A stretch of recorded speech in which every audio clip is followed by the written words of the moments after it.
இந்தியாவின் தேசிய பாடலான வந்தே மாதரம் தொடர்பாக மத்திய உள்துறை அமைச்சகம் இன்று மிக முக்கியமான புதிய வழிகாட்டு நெறிமுறைகளை வெளியிட்டுள்ளது.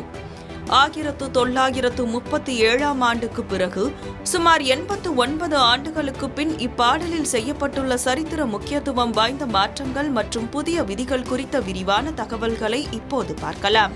இந்திய சுதந்திர போராட்டத்தின் தாரக மந்திரமாக விளங்கிய வந்தே மாதரம் பாடல் இயற்றப்பட்டு 150 ஆண்டுகள் நிறைவடைந்ததை ஒட்டி மத்திய அரசு பல்வேறு அதிரடி மாற்றங்களை அறிவித்துள்ளது.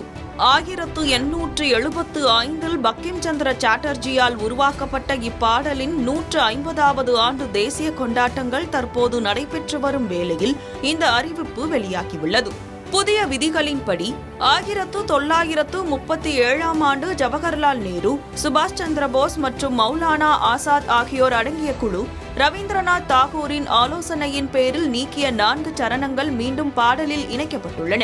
இதுவரை மத ரீதியான காரணங்களால் முதல் 2 பத்திகள் மட்டுமே அரசு விழாக்களில் பயன்படுத்தப்பட்டு வந்த நிலையில் இனி 6 சரணங்கள் கொண்ட முழு பாடலும் அதிகாரப்பூர்வமாக பயன்படுத்தப்படும்.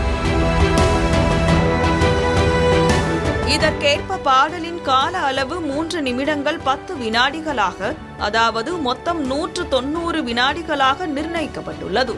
இனி அனைத்து அதிகாரப்பூர்வ அரசு நிகழ்ச்சிகளும் தேசிய பாடலான வந்தே மாதரம் உடனே தொடங்கப்பட வேண்டும் என்றும், நிகழ்ச்சி நிறைவடையும் போது தேசிய கீதமான ஜனகணமன இசைக்கப்பட வேண்டும் என்றும் உத்தரவிடப்பட்டுள்ளது.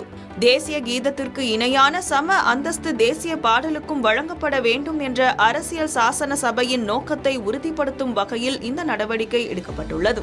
இந்த நடைமுறை மாநில சட்டசபைகளுக்கும் பொருந்தும் என்பதால் ஆளுநர் உரைக்கு முன்னதாக வந்தே மாதரம் இசைக்கப்படுவது இனி கட்டாயமாகிறது. அதேபோல் குடியரசுத் தலைவர் மற்றும் ஆளுநர்கள் பங்கேற்கும் நிகழ்ச்சிகளின் தொடக்கத்திலும் முடிவிலும் இப்பாடல் ஒலிக்க வேண்டும். ஆகாஷ்வாணி மற்றும் தூர்தர்ஷனில் ஒலிபரப்பப்படும் குடியரசுத் தலைவரின் நாட்டு மக்கள் உரைக்கு முன்னும் பின்னும் வந்தே மாதரம் இசைக்கப்பட வேண்டும் என உள்துறை அமைச்சகம் அறிவுறுத்தியுள்ளது. மேலும் அனைத்து பள்ளிகளிலும் காலை வழிபாட்டு கூட்டங்களில் இப்பாடலை பாட மாணவர்களை ஊக்கப்படுத்த வேண்டும் என்றும், பத்ம விருதுகள் வழங்கும் விழா மற்றும் தேசிய கொடியேற்றும் நிகழ்வுகளில் இப்பாடல் இடம்பெற வேண்டும் என்றும் உத்தரவிடப்பட்டுள்ளது.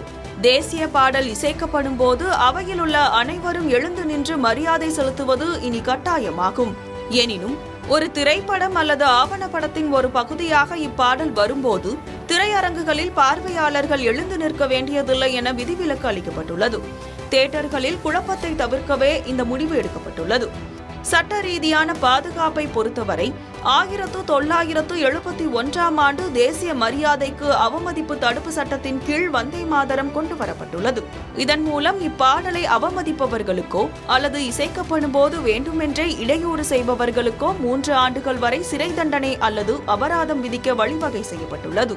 நீக்கப்பட்ட பகுதிகள் மீண்டும் சேர்க்கப்பட்டுள்ளதால் அரசியல் ரீதியாக விவாதங்கள் எழ வாய்ப்புள்ளதாக கருதப்படும் நிலையில் நாட்டின் கலாச்சார பெருமையை நிலைநாட்டவே இந்த நடவடிக்கை என அதிகாரிகள் விளக்கம் அளித்துள்ளனர்.